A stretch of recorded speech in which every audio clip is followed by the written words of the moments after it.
What's up, my good peoples? Welcome to the Be Transformed podcast, where we're talking about ideas that stimulate wholesome thinking into identity, purpose, vision, and action. I am James Anderson, and with me is Logan Eaton and Carolyn Anderson. My good peoples, what's happening? I'm good. That was quick. It's a quick response. I was holding that in this whole time. Just got one thing to say. Oh, I'm good. I'm good. The timing was all off. It's my turn. I'm good. Timing was bad. How are you guys doing? Wonderful. Yeah, doing good. It's a beautiful day outside today. Man, it has become was. fall. Yeah. It seems like. Extremely quickly. Yeah. And like all of a sudden the switch went on and it was fall outside. Yeah, that temperature has changed. It's like we're in a different time zone. Or just like a different season. Not a time zone, yeah. A different climate. Different continent. Yeah. Different stratosphere. Yeah, also known as seasons. Yeah. But is that supposed to be... It's still August. That's still summer, right? Fall's not till September 1st? I don't know the official day of Or October summer. 1st? Fall. It's not... I don't see it until Halloween. That's not fall. It's summer until Halloween for me. Yeah, you're definitely going to see some non-summer-like temperatures for Halloween. October. I don't break out the winter clothes until pretty much Christmas Eve. Till July. Yeah. Yeah. But yeah, it has gotten cooler. Do you guys keep your windows open when it's cold? Cooler? Yeah, we've had them open, which has been nice. Real nice. Just laying in the grass after work this afternoon in the shade. Yeah. Just felt wonderful. Yeah. I was at the park yesterday and I think I got bit by a spider. Or a spider snake. I don't know. I just got bites all over my feet, my ankles. Really? Yeah. Oh. I don't think it was mosquitoes. No? I don't think so. Because They your stick foot was like 3 times the size of normal. Yeah. Yeah, I actually couldn't walk. Oh. But I'm better now. Okay. That's good. Gotta watch out for things crawling on your legs. You know, you're supposed to flick those things off. Yeah, at night, I think it's like 8. No, it's like 9 o'clock. Something comes out and starts biting your ankles. I don't think it's mosquitoes. I think it's those little spiders. Just those little ankle biters. Yeah, yeah, Guess you gotta stay indoors. yeah. Well, I get about 4 minutes of outdoors time. It seems like a week. You gotta change that ratio. Did you do that all in one chunk of time, or just kind of spread that out? Usually it's spread out. Usually it's spread out into about 15-second intervals. Oh, gotta go. That was amazing. Yeah. No, I need to get outside more. Usually Saturday's my outdoor day. It's your outside day. Did you guys do anything cool outside lately? What did we do? We went up to Side Cut not too long ago. Oh yeah, It was shallow enough that you can cross the over pizza that. place. Oh no, that's the park. Yeah, that's the park. Definitely the park, not pizza. Yeah. Although we Just did have roll the way. I Five totally know what you're Guys talking while about. we were up there, I think. There's a Five Guys Near. near Side Cut Park. Yes. Inside cut. In the river. No, there's not. Oh, okay. Just down Is the way there? a little bit. What? Is there one up in Maumee? Yeah. Oh wow. It's That's a life lot. changing. That was I've always a gone to life- Rossford for that. Well, that's You're- probably closer if you're just going from BG. But if you're going somewhere like Side Oh. Cut, Okay. like the pizza place, you could pick that up on your way. Yeah. I was gonna say, yeah, I've always gone up to Rossford for that special occasion. There's Five Guys. I'm serious. Sometimes you crave Five Guys. At least I do. Yeah. We get it often, once Yeah. a month, I think. At least. Nice. Yep. Side Cut, you walk across. Can Little- you walk across there now? Yeah, yep, shallow enough you can walk across the river. Wow. Well, the last time That one I time. went. That one time me, you, and Kyle went, it was not shallow. I don't think it was safe. It was totally safe. I lost either my shoe or something in I think there. you're telling a story. I think the water was literally up to my neck. When we went. Did you fear for your life in the rubber boat going down the river? It's a different No, time. that was a different one. And I did fear for my life. To answer your question, I totally did. It was a worthy sea vessel Yeah. with a good captain. Well, when Kyle ended up on me after he fell over, I started to get scared. And we came up to some pretty wild waves there. Yeah, under And, that weird bridge. Yeah. There's pieces of metal sticking out of the water. Yeah. No, I think it was like hanging down from the bridge. Yeah, there's like a bridge falling on us. Yes, it was a good time. Pretty sure it was storming Old too. Mommy Pretty River sure it was Adventures. not stormy. The story gets better every time it's told. Well, I have no outdoor stories that I have done the past summers, this summer. Mm. So if I have to just make things up, just at least try to seem like they're cool or like Should they really- actually happened. You should really capitalize on those 4 minutes a week. And go outside. I know. Yeah.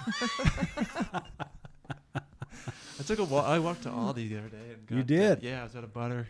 I tried to make pancakes with coconut oil Yeah. and it didn't. They They burnt. didn't. Yeah, so I had to go get butter Mm. for the next day. And so I took a walk to Aldi, but it was raining that day. Mm. And yeah, that was like 4 minutes over. That was enough for That was almost about a couple 6 months weeks. worth of 4 minutes a week. So I'm good for another 6 months of outdoor time. But it has been super nice. Yeah. This weekend I'm planning on doing some stuff outside. Yeah. Yeah. Get some ankle biters happening. Yeah. Just wear some socks. I think we're having a cookout, and that is a true story. Yeah. I didn't make that up. Nice. Good to have some outdoor plans. Yeah. To get those in. Yep. That's it. It's good to have friends. Got some?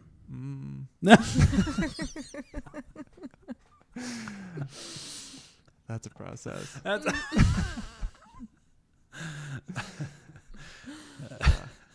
when you only get 4 minutes outside a week, it's hard to make people. I'll keep you updated. Oh my goodness.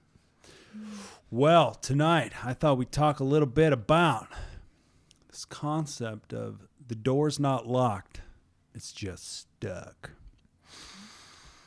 You know, the idea, right? It's like people kind of think maybe sometimes things don't go exactly how you thought, or maybe they don't happen as fast as you think they're going to happen. You know, some people are like, well, if I get that job, then it was God's will, or, just kind of like, do things just happen? Do we, work for it, make it happen? And today's topic is like the door's not locked, right? Or be like, well, maybe the door just closed, like, because it didn't just happen. Or maybe I tried a little bit, but nothing came of it, so maybe it just isn't the right time or whatever. But what if the door's just stuck, right? It just needs a little it needs a little tenacity, man, and it needs a little persistent insistence, right? Like, no, I insist, right? Because if that door is the gateway, like, to your purpose and your vision, like, you don't want to just tap out, if you, after like a tentative knock, like just like a real quiet, barely, can barely kind of hear that, right? But oh, nobody came to the door. That's, and it's like you run as fast as you can, hoping that nobody comes to the door. But instead, looking at this as like, you go up to the door on purpose, and then you knock like you mean it, and then you knock again, and then maybe you grab the handle, turn it, thrust your entire body into the door while simultaneously screaming, I'm coming in. I'm here. That attitude of like, no, this is where I'm going, this is what I'm doing, and I will have it, right? So persistent insistence. We looked this word up, and this word is amazing. Insistent. This is fun, and it's very true to what we're about to get into. Insistent, demands something forcefully, not accepting refusal. Persists in doing something even though it's annoying or odd. Persistent. What? Insistent. Sorry. Insistent. So Jesus gave a couple stories, right, about this persistent insistence, this kingdom principle. And he's both times he's talking about prayer. And in Luke 18, Jesus slaps it down like this. He says, then he told the disciples a parable to show them that they should always pray and not give up. He said, in a certain town, there was a judge who neither feared God nor cared what people thought. And there was a widow in that town who kept coming to him with the plea, grant me justice against my adversary. For some time he refused, but finally he said to himself, even though I don't fear God or care what people think, yet because this woman keeps bothering me, I will see that she gets justice so that she won't eventually come and attack me. And then the Lord said, listen to what the unjust judge says. And will not God bring about justice for his chosen ones who cry out to him day and night? Will he keep putting them off? I tell you, he will see that they will get justice and quickly. However, when the Son of Man comes, will he find faith on earth? So you got this woman, right? I love this story, man. I love this idea. He's like, all right, there's this unjust judge, and he doesn't fear God and he doesn't care about what people think, right? So, I mean, this is like perfect, like anybody you could ever run into in any sector in the world ever, right? Here's a person who could care less about God and doesn't care what anybody thinks, right? So whatever he wants is what he does. And so this lady, she wants justice, right? So she comes to this guy and says, hey, this is what I want. Makes her plea, says no. She leaves. She comes back. She says, hey, I need justice about this thing. And the guy's like, no. So she turns around, she leaves. But she still needs justice. So she comes back and she says, dude, I need some justice. The dude's like, no. And so this time and time again, to finally, the guy's like, all right, I love this, right? He's like, still. The guy says, I don't fear God and I could care less about what people think, right? But I'm going to give her justice. Otherwise, at some point, this chick might freak out and like attack me. So he gives her justice. He gives her justice not because he like all of a sudden grew a conscience or all of a sudden had compassion. It was because she was so annoying that he thought at some point she's going to lose it. She's going to break and she's going to freaking attack me. So he gave her justice for himself. But it's like this is a picture of this principle of the persistent insistence. And it's very worth noting that Jesus says, however, when the Son of Man comes, will he find faith on earth? He's equating persistent insistence with faith. I mean, that's pretty sexy. So in Luke 11, there's another story. And Jesus, he's talking to the disciples and he says, suppose you have a friend and you go to him at midnight and say, friend, lend me 3 loaves of bread. A friend of mine on a journey has come to me and I have no food to offer him. And suppose the one inside answers, don't bother me. The door's already locked. My children and I are in bed. I can't get up and give you anything. I tell you, even though he will not get up and give you the bread because of friendship, yet because of your shameless audacity, he will surely get up and give you as much as you need. So I say to you, ask, and it'll be given to you. Seek, and you will find. Knock, and the door will be opened. For anyone who asks, receive, and the one who seeks, find, and the one who knocks, the door will be opened. Which of you, fathers, if your sons ask for a fish, will give him a snake instead? Or if he asks for an egg, will you give him a scorpion? If then, though you are evil, you know how to give good gifts to your children, how much more will your Father in heaven give the Holy Spirit to those who ask him? There's another version that said good gifts to those who ask him. But yeah, so here again, right? Here's this, you know, in the sense it's this guy who has a friend come super late at night. I mean, it's midnight, goes to his neighbor's house, knocks on the door, said, bro, dude, I don't got no bread. I need some bread. Give me some bread. This is like, it's late at night, like midnight, right? I mean, people are normally in bed. And so he goes over and says, hey, I need bread. And the guy's like, no way. I'm already in bed. Everybody's in bed. I'm not getting up to give you bread. The guy's like, no, you don't understand. I need some bread. The guy's like, no, you don't understand. I'm in bed. He's like, no. That bread on your counter, that's mine. I need it. And he said, you know, it's not because of friendship. It's because the guy's so annoying that the guy has to get up and give him bread. I mean, they might not be friends tomorrow, but he's got it. Yeah. What do you guys think about those parables? I think I like the shameless part of it. What is it? The shameless audacity? Is that what Jesus said? Or was that what that verse said? Oh yeah, because of that was wild. Because of the shameless audacity of that person. Yeah, like he doesn't care that the guy was sleeping, or doesn't care that he was maybe interrupting someone's night, but he knew that something needed to be done in his world, in his life, and that he just knew like this would, like, getting bread, asking for bread wasn't going to hurt anybody or anything.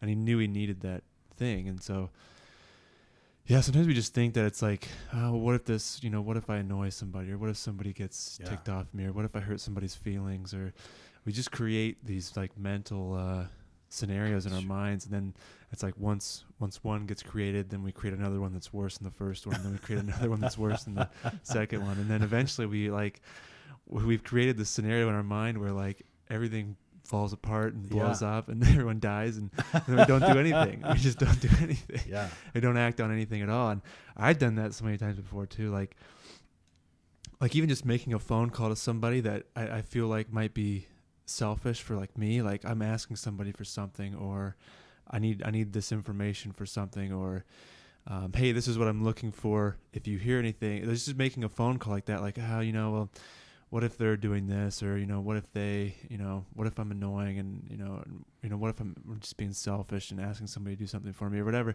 But it's like, yeah, sometimes it's like, sometimes you just gotta like cancel that voice out, I think.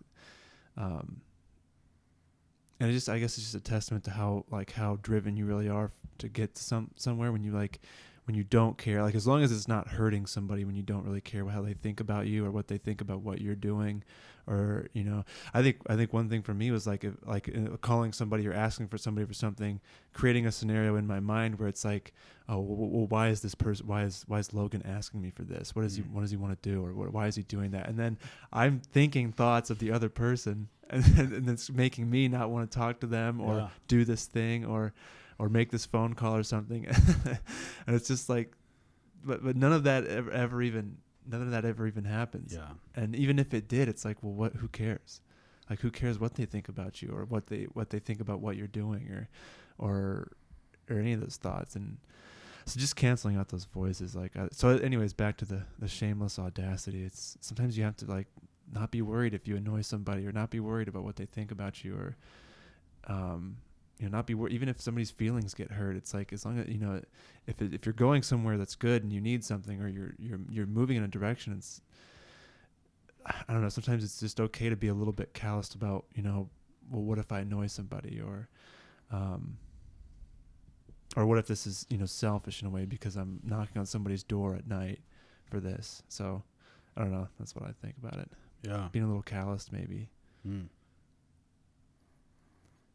Yeah, I think about the just not taking no for an answer. It's like when you are going in a direction, or you need something. I mean, in their case, it was justice or just some bread, But in our case, it might be you're going after a dream, and you find some closed doors, but it's that it isn't closed. It's like push your way through it. It's not. It might have closed, but it doesn't mean that you can't go through it. And just not taking no for an answer. Because sometimes the route is different than you think. And maybe you sought out one direction and it's not working out, and you have to be open to something new. So that audacity to just say, well, I don't care how I feel about this. I don't care that, it's not working out how I wanted it to. I'm not going to take no for an answer. So I'm just going to keep going. It looks different. What does audacity mean? I don't know. Did you have your phone? Yeah, well, I was thinking, especially if it's like, if you're trying to go in a direction, you thought maybe this one person was going to kind of solve all my problems, and that one person doesn't. It's like, there's still more people. There's still other options out there, like where like your direction is still in the same way. It's just like, yeah, there's more than one opportunity out there. Audacity is a willingness to take bold risks. Well, yeah. Wow. Tattoo that one on yourself. That gives that whole new meaning. Shameless willingness to take bold risks. Boom. Yeah. Synonyms are boldness, daring, fearlessness, bravery, courage, valor, heroism, recklessness. Yeah, I mean, without regard. Yeah, I mean, what do you guys think?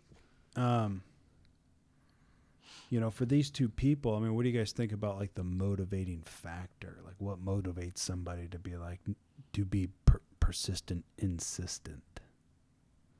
I think it's the alternative, maybe. Like, what's the alternative? So for that woman, the alternative was injustice. Maybe, does it say in there what happened to her? No. It was just So yeah, I guess just injustice. So the alternative being so bad or so unattractive or so unsettling almost. Yeah, like knowing what the alternative is, and then being like, I can't be there. Like, I can't be in the injustice, or I can't have this guest come over and not have bread. It's going to be like that awkward encounter of I don't have any bread. it's so bad. We've all been there. We've all been. Yeah, trust me. I've been on both ends of that. Okay, I left no bread. immediately. Well, yeah.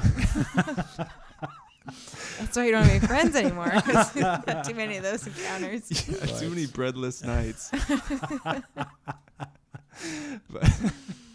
but like that awkward encounter, but just as a metaphor of whatever it is that you don't want to have happen, but that awkward encounter being so bad that you're like, yeah, I'm not taking no, I'm getting this bread, even if I got to crawl through the window. So I think it's just like knowing what the alternative is. So, knowing what the alternative is, maybe as you said, that's what's the motivating factor behind it. Yeah.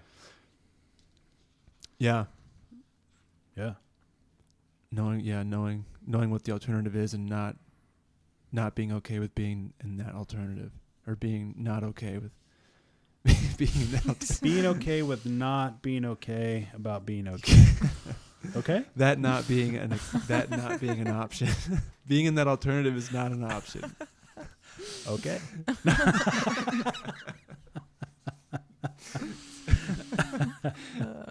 Let me rephrase that in a better way.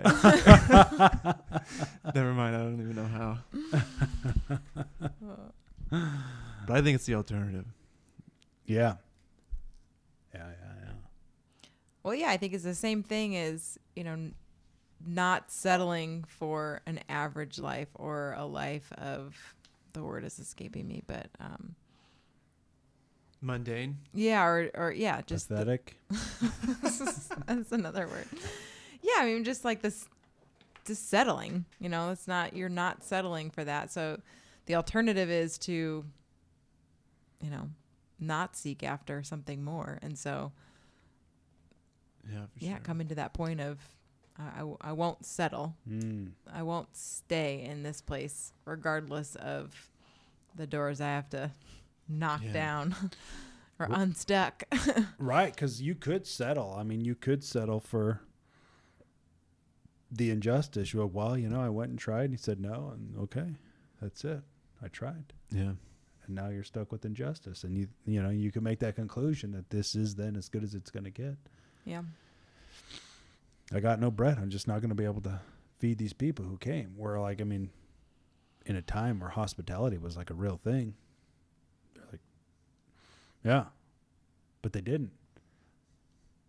Yeah. So I think, there's that motivating factor, of kind of being sold on what it is that you're after.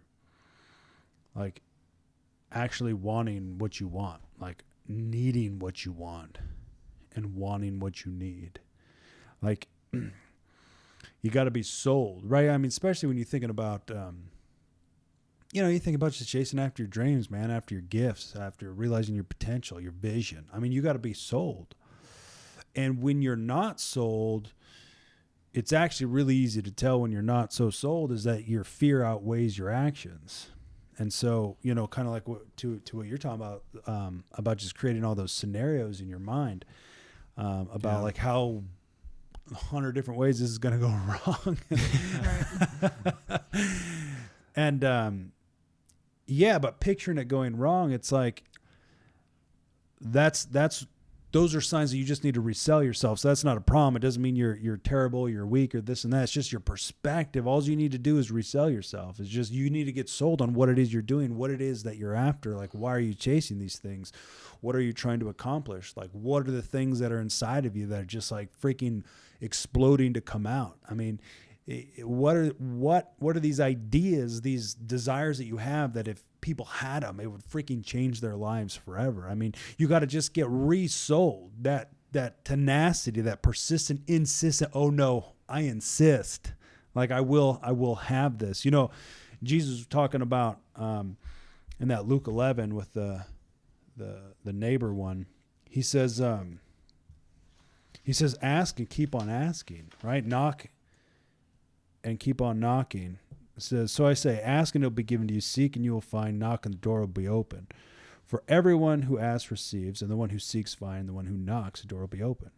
So he says, ask and it will be given to you, seek and you will find, and knock and you will open. Well, I've heard it said that these in the Greek, it's like ask, seek, and find are all in the infinitive. It's not like it's not just an ask once. It's not just let me see if I can find it real quick, and then if you can't find it, you move on to something else. And it's not just like a quick knock. It's you don't stop until you get what you're asking for. You don't stop until you find what you're looking for, and you don't stop until that door opens. And this is what Jesus is saying, right? He's saying those who ask, like, receive. Those who seek, find. And those who knock, the doors open, because they won't stop. And so I think one of those factors is just you got to be sold. I mean, right, that lady with the injustice, I mean, you go back home and it's like you can't handle it. I can't, like, I'm going to go back to the same guy and I'm going to get my yes, no matter how many times it takes. When I think about this principle of persistent insistence, I think about my son, my oldest son. This guy is like a freaking master at this principle, right? I mean, this is an innate principle for this guy, right? If he wants a piece of gum or he wants some candy, he is going to ask, and then he's going to ask, and then he's going to ask some more. Now, I'm not talking about like he's just standing there saying, can I have candy? Can I have candy? Can I have candy? Like it's not just like nonstop. It's like, hey, can I have some candy? And he'd be like, no. And then maybe like 30 seconds later, hey, can I have some candy? I'm like, no. Maybe like a minute later, 2 minutes later, he's like, can I have some candy? No. Maybe like 10 minutes later, he's like, can I have some candy? I'm like, all right. And it's the repetition, the frequency of the ask causes me to get sold. Like at first I'm just like, no, like what, like quit asking me for stuff. But then, so he asked me again, right? So my perspective is one way, but then he keeps asking. And over time with that repetition of asking, my perspective shifts. And then I'm like, yeah, go ahead. And I'm not necessarily, and they're like, fine, go eat it, right? Because like, you're so annoying. It was more like, no, like you sold me. Like, no, go have it. Right? It's like, that's the principle. And here's what's really wild. because believe me when I tell you that this is a kingdom principle, is that we'll try to teach this stuff out of our kids. This is a kingdom principle. But the reason why you'd want to teach it out of your kids is because it's annoying. It literally is annoying. It's like, I'm like trying to do something. It just like keeps asking me. But it's like every time I'm like, that is that principle at work. And he's literally getting what he wants. And not in like he's a spoiled brat kind of thing. No, like when he applies that to realizing his dreams, he's going to freaking win because he won't give up. So here's two things that he has that you do not want to teach out of your kids. One, he really wants what he wants and he gets fixated on it and he keeps asking because he keeps thinking about it and he really wants it. So he's sold on what it is that he wants. Okay, now two, you follow this one. He doesn't get emotionally like upset. He doesn't get emotionally involved or feel rejected when I say no. Like it doesn't shut him down. It doesn't put him into an identity crisis. It doesn't make him go pout on the couch.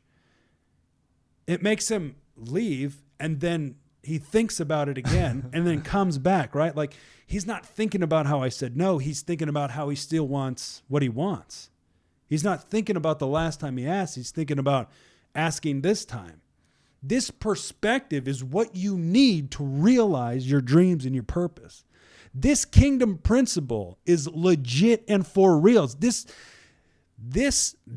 takes responsibility to the total next level because it's just like, how bad do you want it? It's not a matter of, is it possible, right? Because anything's possible for those who believe. It's a matter of, are you willing to go after it? Are you willing to knock and keep on knocking like you mean it, hoping somebody will come to the door? You know, I mean, it's even like making phone calls, which can be annoying, but it's like, if you just type like total scared, total don't want to do it, just type in the number and hit send, right? And it's just dialing, you're committed, right? It's like, even in the midst of like, oh, I don't know what to say, you know, you've already gone over it like 100 times in your mind, but you just never feel ready because you just need to do it. You know, those things when you just commit, I mean, just show up, just throw yourself in the situation and get after it. Go get it. Cause like you said, it's like, it never happens. Those bad scenarios we have in our minds. It's like, there's such a huge relief. Cause it's like, oh, that was really pleasant. Yeah. And even if it did happen, like who cares? Right. Like the world still turns and life keeps moving and yeah, who cares? So either way, it's like you can't lose either way. Yeah. But you lose if you don't do it. You lose if you don't do something. You lose do. When you give into those voices. But yeah, for sure. Right. Because at any point, the neighbor could have quit. I mean, he could have just went like after, you know, even after 3 times. I mean, that's a lot. That's a lot to stand there and get rejected at the door of somebody who's asleep. I mean, you could. Is he like yelling from his bed? This conversation, yeah. You know? Right. It's like by that time, bro, your family's awake. Just get up. Make me some coffee. Yeah, that verse, it's interesting because you do just read it as like, knock and you'll receive, you know, or the door will be answered, seek and you'll find. Like you read it like the answer is more instant or you can read it that way. And I think that just listening to, you know, it's following up that story of somebody who was very persistent and just thinking about how you don't just knock once usually. And it's like, oh, all my answers have arrived or, you know, all the solutions and we just walk right through. It's like it takes that persistence and the ability to just keep going, even if you don't get right through. So it's interesting to think about that as you're pursuing what it is. Plus, I mean, anything worth having is going to take effort. And so just that thinking about what that effort is and that at the end of it, you are getting a door open. You are going to get an answer, but it doesn't mean that just because you asked once and you didn't get the answer, doesn't mean the answer is not coming or doesn't mean that you're not going to, you know, you listen to people's stories of how they've got to where they've gotten and it's amazing the process. Yeah. Yeah, you don't hear a story of many people who are just like, oh, I just arrived and greatness happened. Like it's a journey. Just ordered it in the mail. Yeah. Came right away. Yeah. Yeah. Yeah. Yeah, I was just gonna say I like that part when you said your son doesn't go and whine about the no or pout about the no. I think that's crazy because sometimes I'll do that because I do have to make a lot of calls sometimes, and I'll get like I'll have this basically a free service that I'm trying to provide somebody, and it's like they'll still, and I'll go over what it is and like how I can help and all that stuff, and they'll still say no, and it's like just. Yeah, you can almost default into that whining part, but it's like at the end of the day, it's like you did what you needed to do. You made the phone call, and now make another phone call, and then in another week maybe call that guy again and see what happens, and just not caring about like, if it doesn't happen the first time, don't think it's not supposed to happen, or don't pout about it and get into a negative mindset about it, because. Then you'll always accept no as an answer. Yeah. That's interesting. Yeah. Yeah, insist, right? Demand something forcefully, not accepting refusal. I mean, watch yourself on the forcefully, but persist in doing something even though it's annoying or odd. No, I insist. But it's like, again, it's like that people's perspectives can change through that repetition. I mean, maybe, right, like just in that scenario, right? You called somebody, you're like, no, look, I can help you. It's free. I can come out, blah, blah. Guy's like, no. Right? Then he goes away, like, and immediately it's like he didn't quite understand it, but then he's like, he just saw like 5 different ways that like it could have been practical if you came over. Yeah.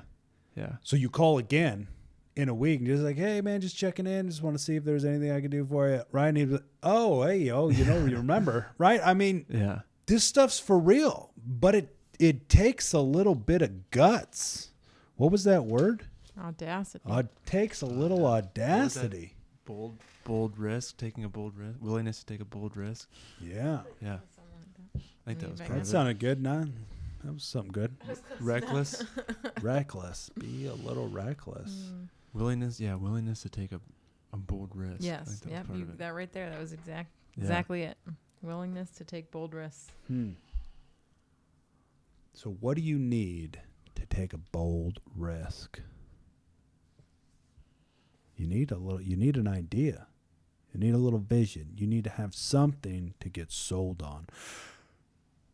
This idea of I was listening to this book by Grant Cardone called Sell or Be Sold, and he's talking about the sales process, and anyway, so some of these ideas are coming from that. But so essentially, like, first to sell something, right, which is what you're doing, right? Like, I mean, you're trying to communicate and say, hey, I need this, or I whatever. Both these people are like, I need this. But first, you need when you think about your dream and your vision, or just where would you apply this? Well, pretty much everywhere. But first, you need a product, or you need a service, right? You need an idea. You need a vision. You need something that it is that you're going after. And then you have to get sold on it. Like, you have to get sold. If you want to sell, you cannot sell somebody something that you're not sold on. You have to get sold on what it is that you're trying to accomplish and why you can't accept somebody's first response, and you can't just accept no. Like, you have to be so sold on what you do and the benefits that it has for the people you're trying to sell it to, that it's like you almost feel like you're doing them an injustice by letting them say no. It's like, no, you're saying no, but you don't understand like what this product is going to do for your life or your service or what, whatever. It's like, you got to get so sold that it's like you're cheating them if they don't walk away with what it is that you're offering. I mean, you got to get so sold on you, on what you have, on what you're offering, on what your service is. And then you got to go sell that junk with persistent, insistent, no, I insist. Yeah. Dude, this is legit, man. You got the ability to go after it, man. Don't sit around waiting for like the neon sign. Consider this your neon sign. The door is only awaiting you to knock on it like you mean it. So in everything you do, apply a little persistent insistence. And what was that other word? Audacity. And just sprinkle on some audacity, man. Just right on top of that insistent Some persistence. boldness. Take some willingness to apply some bold risk to your life. My good peoples. Until next time, peace. Guys, thanks so much for sticking around. If you're new to Be Transformed, make sure you subscribe and then hit us up at teambetransformed.com where you can find everything you need to live a life that says all day, I keep it cultivated. If you're not sure what that is, make sure you check out the video and then join the movement. Until next time.